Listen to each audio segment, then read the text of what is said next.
Mida erilist juhtus 5 aastat tagasi, 19. septembril Keilas Rõõmu kaubamaja juures? 5 aastat tagasi, 19. septembril.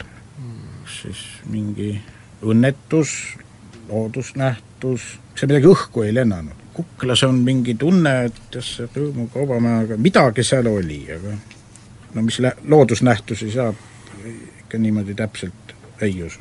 Ja mis juhtus Rõõmu kaubamaja juures? No äkki oli mingi plahvak. No aga täpsemalt, mille? Lõhkeaine näiteks. Kas keegi sai seal kokku kellegiga?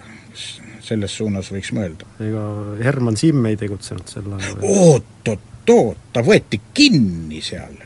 Ei no jah, aga kioskid on ikka ju jah olemas. Jutt ei tea jälle, kust keelest see tuleb, aga vabalt võid kuskilt sealt tulla. See on päris hea pakka. Äkki pakumegi kiosk? Pakume. Kiosk. Hästi teete, punkt on teie. See on kiosk.